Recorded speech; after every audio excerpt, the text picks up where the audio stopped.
Can your incident response technology collect from off-network endpoints? Xterra FTK Enterprise can. Endpoints are no longer located in a physical office, and organizations need a comprehensive investigation tool that enables holistic data collection and review. With FTK Enterprise, you can also scan for IOCs and MISP indicators. You can scan with Yara rules, and you can use integrations to trigger automatic endpoint collections. Visit securityweekly.com/Xterra for access to their white paper, Incident Response for a Remote World. Attackers are only getting more proficient, so how can you proactively adapt your cybersecurity strategy? Core Security by Help Systems helps you uncover and prioritize the risks that pose the biggest threat to your organization. Core Impact is a penetration testing tool that safely finds and exploits vulnerabilities using the same techniques as attackers. You can conduct advanced pen tests with ease using certified exploits and automations. Take your engagements to the next level by pairing with Cobalt Strike, a threat emulation tool ideal for adversary simulations and red team operations. Learn more at securityweekly.com/core security. Endpoint security is designed to protect every device in your fleet, wherever it may be. These days, that can be a lot of different places. Find out how HP Wolf Security uses emerging strategies like application isolation, along with a zero-trust approach and framework to give you a powerful, manageable, usable solution to your growing and increasingly spread-out security challenges. Learn how HP Wolf Security can make a difference across your endpoints at securityweekly.com/HP Wolf.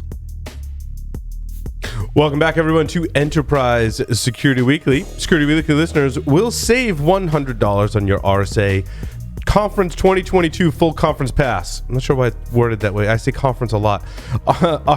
RSA Conference will be held live in San Francisco June 6th through the 8th. 2022. Security Weekly will be there in full force, except for me. I won't be there. Delivering real-time live coverage, interviewing some of the event's top speakers and sponsors. To register with the discount code for Security Weekly, go to securityweekly.com/RSAC 2022 and use the code 52UCyber. Hope to see you there, except I won't see you there. Don't forget to check out our library of on-demand webcasts and technical trainings at securityweekly.com/on-demand. Now I will be at RSA, so they Matt can come will be see there. me. I'll be there.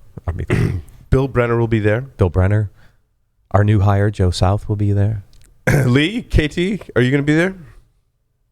No, I'm there on Monday. It's with several other conferences. Yes. Oh yeah, because they moved it, right? Yeah. Yes. Yeah. I'll be It's there a on Monday. divide and conquer week. I'll be there Monday. This just Monday? That's it? Yeah. I mean, the conference doesn't even officially start till like Monday night. You going to AGC? What?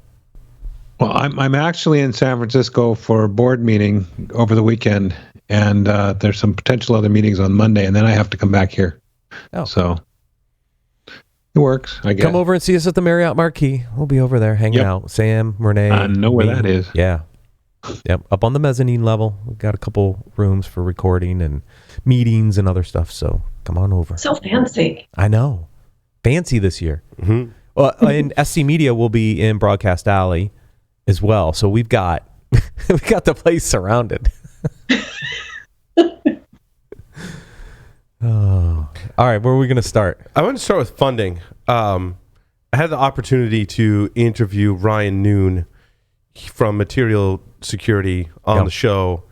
I feel like it was a while ago. I feel like I felt like it was a smallish kind of company with a amazing potential for growth. I'm saying that I might have said that a while ago, because if I had said that, I'd be right, because they just took a Series C of $100 million on a valuation of $1.1 billion. It's a pretty good valuation. Unicorn. Yeah. Another one.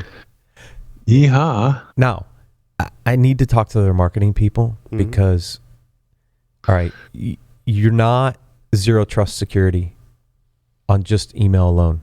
Zero trust has 5 core domains: applications, devices, network, data, etc. Right, and users. I'd like to see you and Ryan kind of duke that one out. Yeah, because I mean the problem is this is the challenge with zero trust for me right now. Everybody thinks there's like the zero trust vendor, but they're not. Like, unless you're doing all 5 core domains of zero trust, like, yeah, you can use the term, but just be careful how you use it, because No, zero trust is like a sticker you can just slap on everything, right? Like every package that I send out, regardless of what's in it, gets a fragile sticker. Every marketing message gets a zero trust, right, KT? It does. Oh, I thought that meant fragile. They were Italian. That's right. Fragile. Yeah. Well, no, of course, zero trust, it's been pretty buzzworthy for a long time. And it's sort of, at least people understand what it is now. But I think the important thing to keep reminding ourselves is that, yes, there are multiple layers, multiple levels of what zero trust security means, and it's never going to be one thing.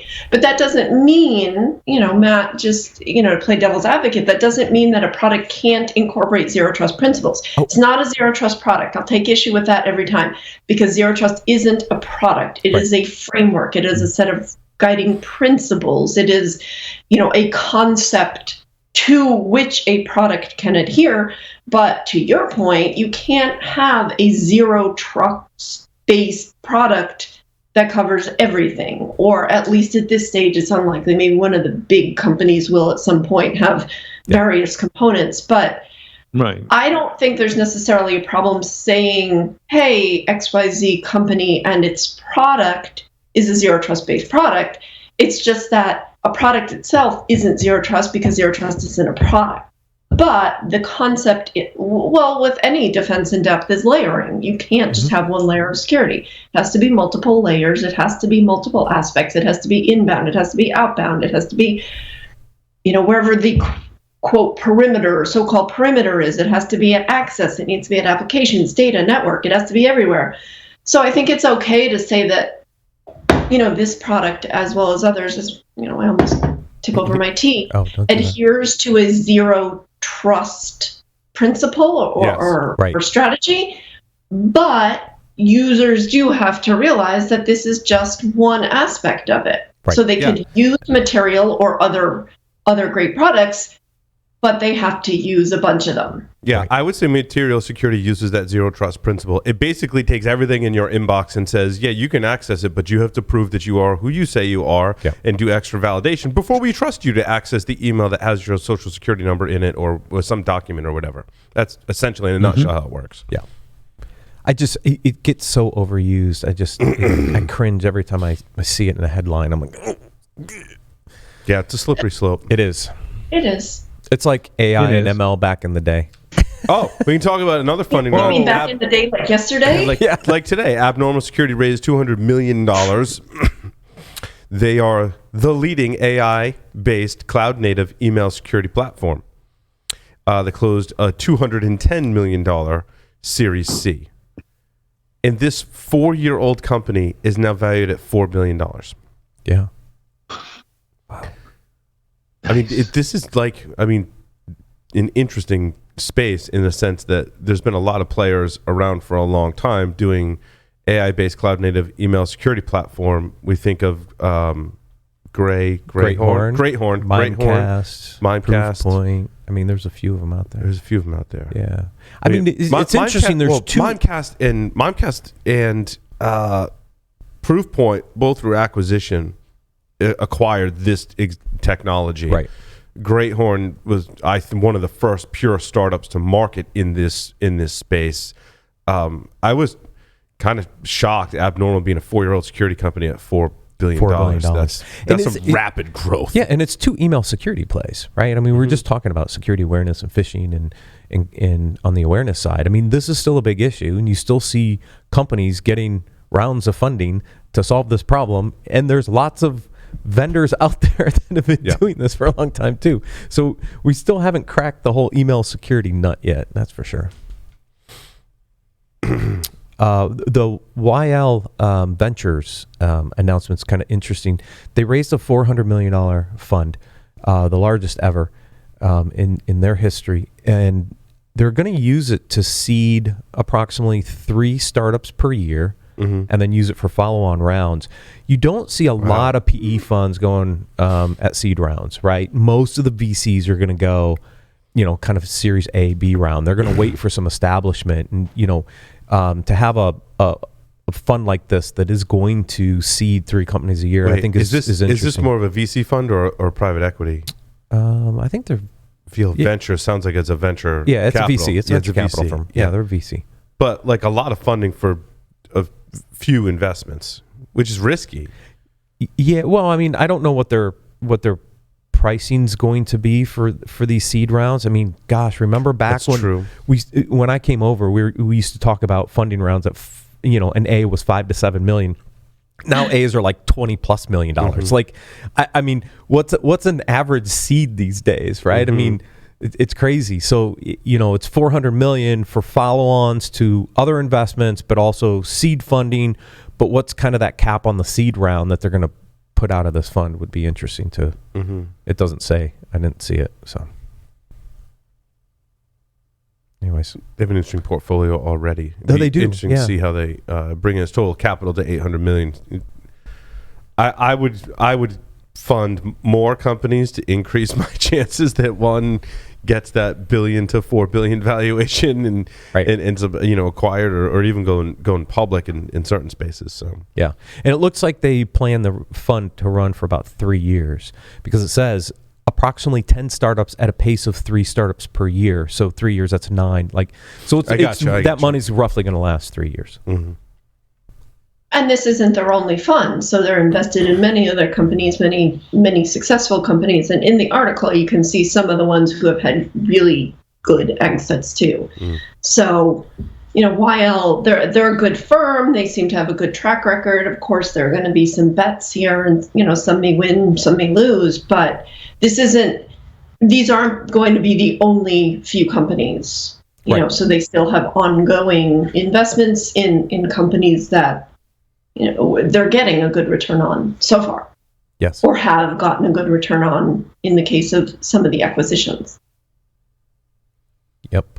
I like the fact that they're going to fund seed rounds. Like I said, there's great ideas and companies that want to get bootstrapped. It's hard sometimes at the seed round to get the money you need to get to that next level.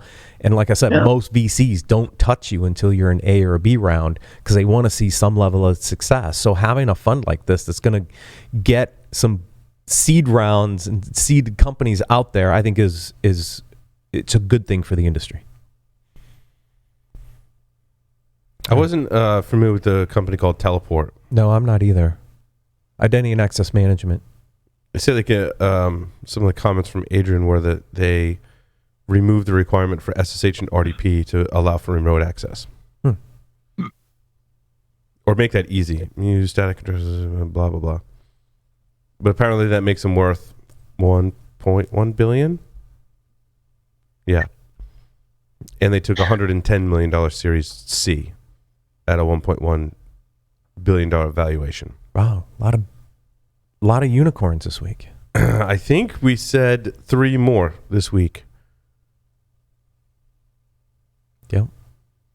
I'm not sure what. That might have been the 3 we talked about, right? Yeah. Just the 3 we just talked about. Yeah.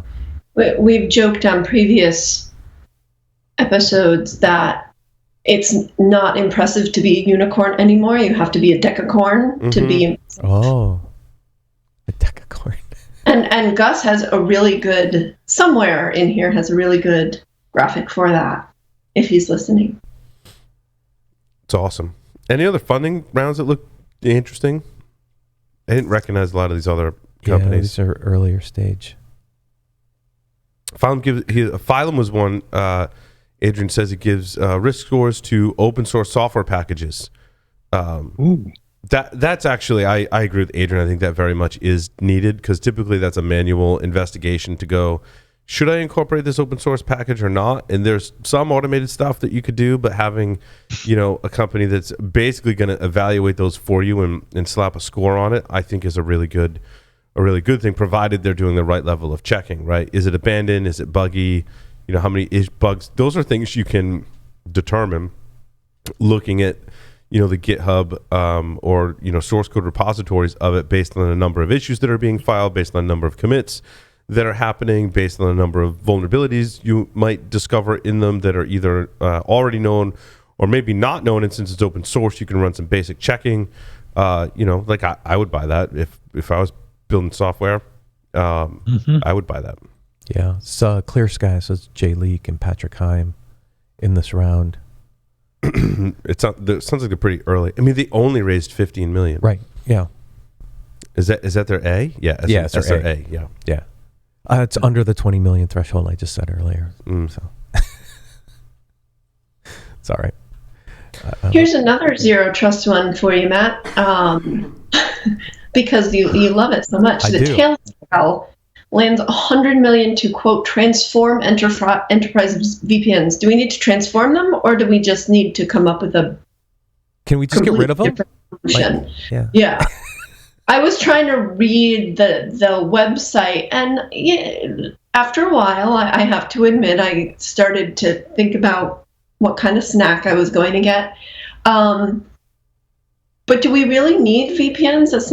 That's not quite what we need. We do need a zero trust approach to access, for sure. We need a zero trust SASE approach. Well, it's ZTNA, right? Zero Trust Network Access is the term that everybody's I thought that was going SASE. after. Well, Is SASE part of it, or is that part of SASE? I think that's part of SASE. what, ZTNA? I don't know which way it gets defined. I think it's part of Secure Access Service Edge. Yeah. So ZTNA part Your of SASE? ZTNE is inside of SASE. Okay. Would be my guess. Well, ZTNA can be part of SASE. I started to write a document on this. It never got published for reasons we won't discuss at the moment. But yes, ZTNA can be part of SASE, but a lot of things can be part of SASE. But SASE isn't a predefined thing, so... Right. And this says through mesh technology. So what does that mean? I think, right? So we had remember you and I did that interview with, I think it was VPN. Oh, yeah. And he was talking about the ability, because we were talking about, like, is there a single point that, and he says, no, it's distributed. It's kind of like a mesh kind of discussion that we ended up having with him. It looks like these guys, Tailscale, is doing something similar or going to do something similar.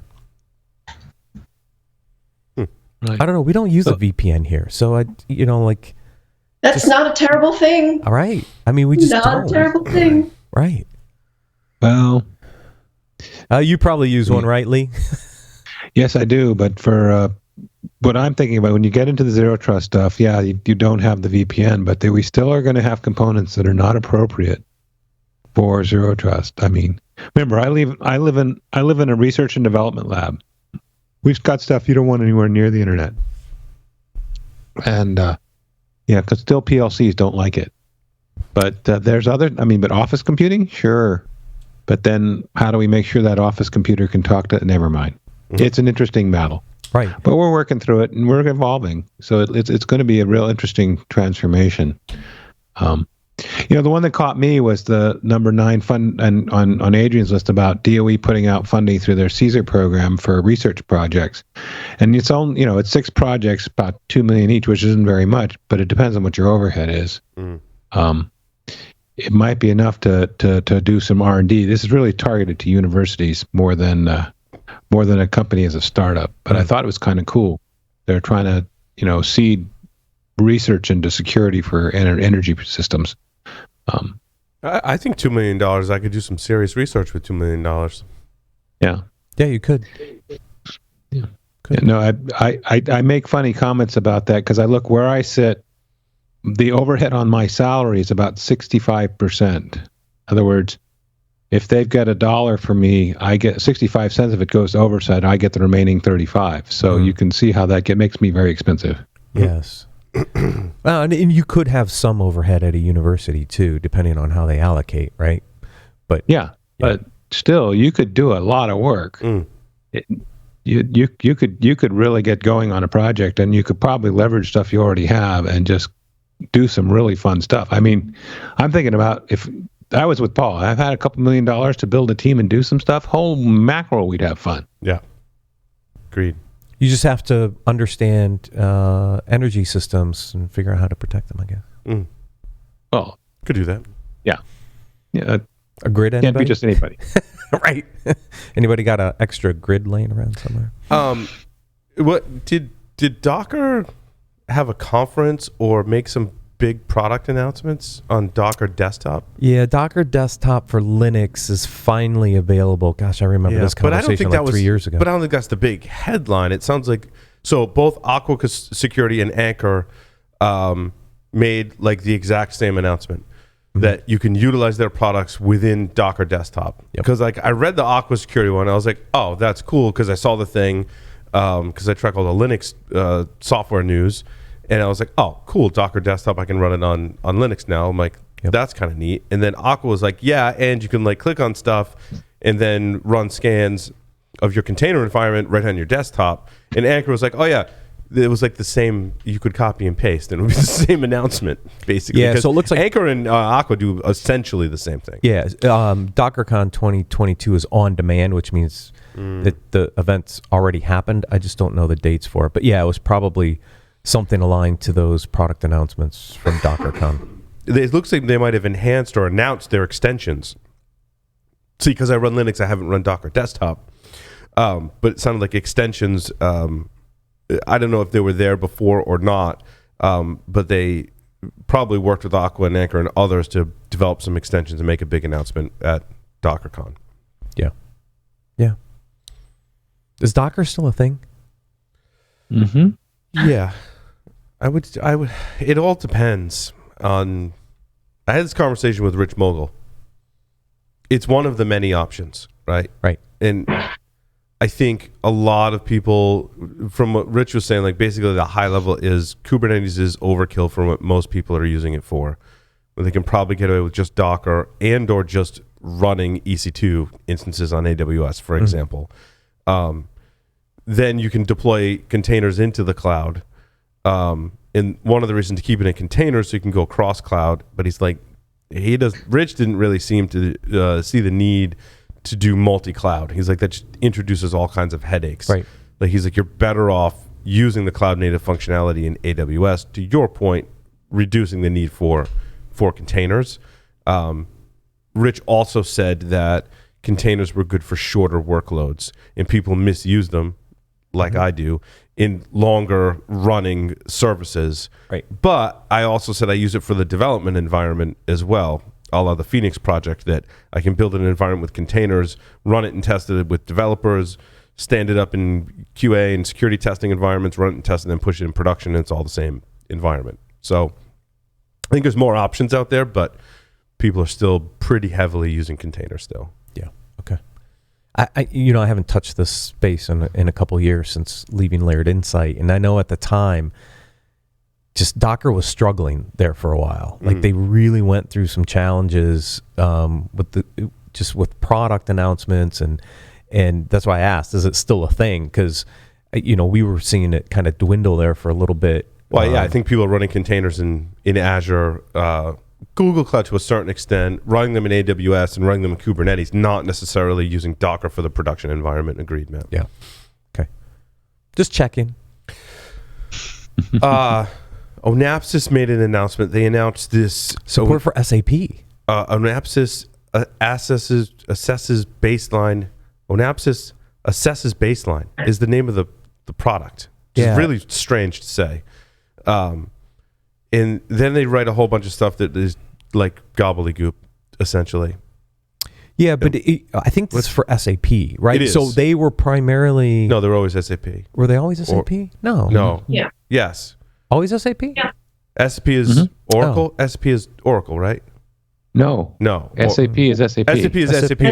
Oracle is the other one that they support. It's been a while since I've covered an Onapsis story, but yes. Okay. Yeah, SAP's always been their bread and butter, but then they also announced support for Oracle. Yeah. But this feature is for SAP applications. For SAP. Okay, got it. Yeah, Mario's been on before, I'm pretty sure, right? We've had him on before. Yes. Yeah, it's been a while, though. We have. It's been a while. Yeah. This is a new SaaS-based zero-footprint model focusing on a core targeted set of critical vulnerabilities as a first step on the journey to ensure cybersecurity compliance and availability of SAP applications. And then expansion into vulnerability management as well as capabilities for continuous threat monitoring and application security testing. All of which I thought they did already, so I'm not quite sure what the new features and functionality are. Yeah. It sounds well. They tout it as a jump start. So maybe it's an easier way To with do something a base cloud-based assessment or something and understand it, and then it's kind of a pathway into maybe adding on capabilities from their It's hard in platform these or press something. releases as we've I know. Well, I experience think in this. part of the newness is the SaaS-based offering. I could be wrong about that, but No, I I think you're right, KT. I think that's the meat of it here. And maybe there are enhanced product features. Obviously they're going to, try to do more with each release. But I think it's that it can be deployed as SaaS. Yes, agreed. Artic Wolf. Artic Wolf Labs. Yeah. So launching a labs component, which is interesting. I mean, when I start looking at what's out there and what companies are doing some research, there's some really strong. I think it's almost like a trend, right, to have the research lab. It's part of marketing. Mm-hmm. It's also dips its foot into product management and product research as well.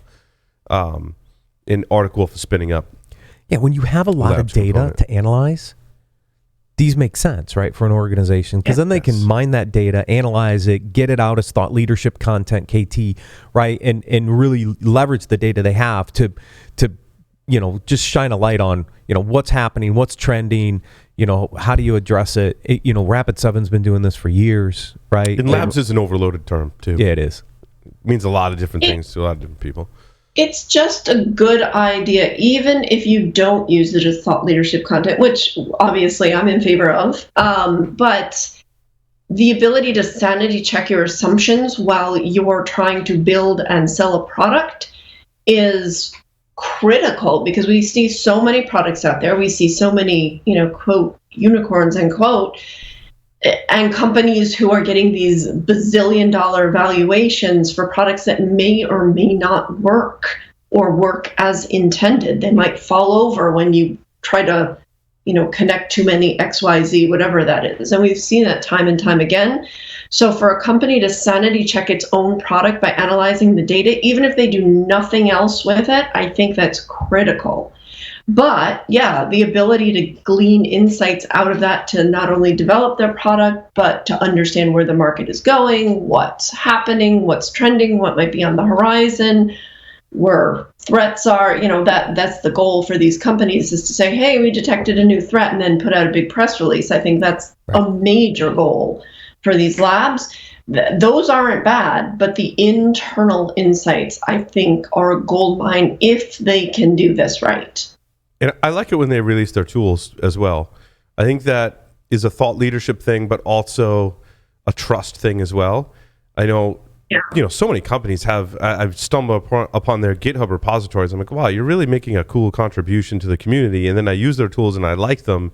That inspires confidence and trust in their research teams, which hopefully translates into trust and confidence in their products. Right.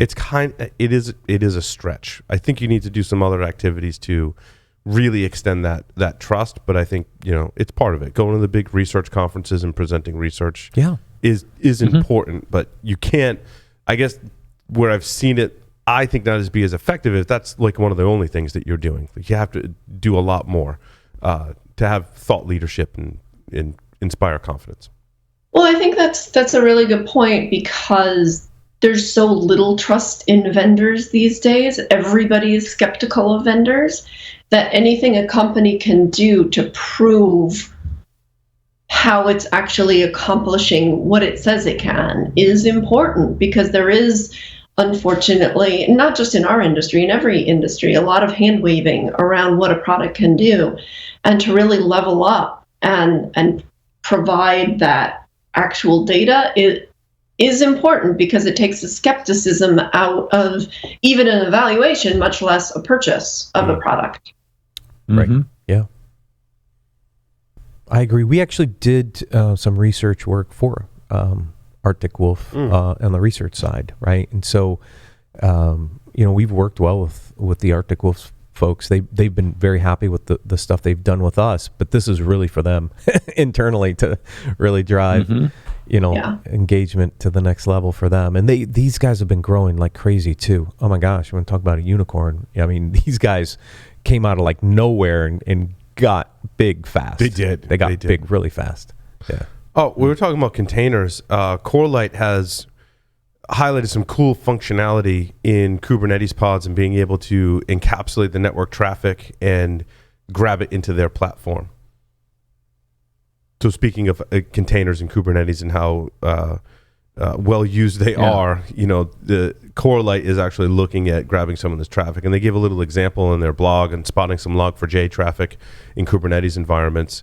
And the little snippet I have there is basically how they're able to use the VXLAN container to encapsulate all network traffic to and from the pod into VXLAN and forwards all the traffic to what Corelight is part of their product, a sensor core pod. Which is pretty cool. Yeah. Wonder Very how they're cool. doing it. Yeah. Oh, so it's probably a sidecar or something that's grabbing all that traffic. Yeah, I don't know exactly if it's a kernel module or a privileged container. It could be a privileged container or a sidecar. Yeah. Yeah. And then it's just forwarding that traffic over and pulling it into their platform. Which just, one level of visibility. Yes. Traffic. If you're inside the container, you can see it all. Right. Right. Process, data, traffic, you can see it all. This Siren 12.1 looked like a tool for law enforcement. A flexible investigative intelligence platform that uses a data model to drive discovery of associated data. It sounds like the investigative they're more targeting towards a law enforcement, not necessarily an enterprise. Templates show information about the record, which data coming from not only the record itself, but from connected records and web service calls. Enables law enforcement analysts to spot never before seen patterns in investigations required for advanced correlation analysis on multiple data sets. Yeah, that's All the was right. sentence I read that was like, that sounds like really specific to law enforcement. Nothing wrong with that, but not an enterprise product is kind of how I read that. No, but Sounds cool, though. yeah, if it could help us, if you could help connect the dots to get down to the who's behind the what, it would definitely be a valuable investment for somebody in law enforcement or other investigation. Matt, we saw ZeroFox a while back, and I haven't heard much from ZeroFox in a long time. Were they a Colorado-based company? You had No, they're you knew Maryland. some of the They're in folks. Baltimore. Oh, okay, you knew They're some of the Baltimore. folks over there or something. Yeah, Foster, the CEO, and I haven't heard news much about them in a while. Yeah, it's been a while. They did a partnership with Exabeam. I'm not sure where ZeroFox was when I looked at them several years ago, focused on social media type security and telemetry. Yep. You could say. Yeah, they were looking at social media. They were looking for impersonation attacks and some of those things. I think they've expanded the product. It says digital protection. Yeah. Yeah, it's kind of their messaging now. Yeah. It's looking for all those little elements out and about through social media and other areas that looks like they're getting integrated into the Exabeam SIM. Yeah. So it says they deliver proactive intelligence to disrupt phishing, impersonations, malicious domains, and data leakage across public, deep, and dark web. Yeah, so they've pivoted almost into attack surface monitoring, sort of, but not really. More on the intelligence side.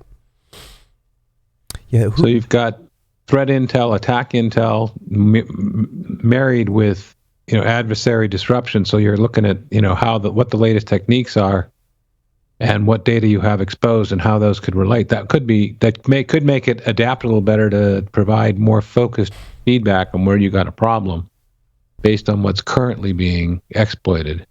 It's kind of cool. But I, like you, Matt, when I first heard about them, it was really social media exposure. What your CEO is posting online that's making him a target for impersonation or other activity. Right, and it was not just CEO. I mean, it was any potential high profile executive. But yeah, right. Well, I just inserted buzzword here. Yeah, they're doing some acquisitions too. Interesting. They announced plans to acquire IDX and become publicly traded company via merger with LNF Acquisition Corp. I don't know when that was, but yeah, I haven't. To your point, Paul, I haven't seen them much in the news lately. So, yeah. What else we got? What else is on this list? Cover the Docker ones. Exabeam, covered that. All the funding. Oh, partnership. Kroll and Armis joined forces, strengthen cyber resilience for critical systems. Talking about another unicorn, Armis. Right. But Kroll is in ICS in OT cybersecurity company. Is that true? Or is Kroll more incident response, and Armis is providing insight into ICS and OT Armis is environment? providing the OT ICS visibility. It looks like so the quote in here from Kroll is head of managed services for cyber risk. So they're probably doing a partnership to build some managed services around OT and ICS detections. Gotcha. Yeah, Armis is an OT ICS. They also say IT asset management company as well. So in the same space as Exonius and Jupiter One. Shout out to Tyler, who isn't here today. So yeah, they're in the cyber asset management space, focused most heavily on OT, and so that's the partnership supporting Kroll with greater visibility into the OT assets on a company's network. Yep, makes sense. Yeah, I mean, Armis is one of those companies that grew really, really fast too. When did we meet with them, Paul? That was Black Hat 2019, I believe, right? Could have been. Yeah, I think it was. I think we did an interview with them in the Cabana. We did, yeah. Way back then. Yeah. All right, what else we got? Oh, Squirrel. Squirrel. So there's apparently, Adrian writes in, there's apparently a tradition that Koreans are considered 1 year old at birth and then gain a year on New Year's Day, regardless of their actual biological birth date. This has caused issues with age-based COVID vaccination programs and other scenarios that require a biological age. So the Korea's new president is making the shift to use biological ages official. So actual age, not Korean calendar age. So some people could get younger. Mm-hmm. That's a good trick. Yeah, I'd like. right. Can I get younger? I'd like to be a year younger. I'd take a year off. Sure. Heck yeah. I don't necessarily just want it on paper, though. I'd really like, I you know. know, A some time actual- machine. Yeah. Because if I go back here, can I get the weight off too? Like the COVID 10, 15, 20? Like, can I cut that in half if I go back a year? I thought it was the COVID-19. Right. Yes. Big change.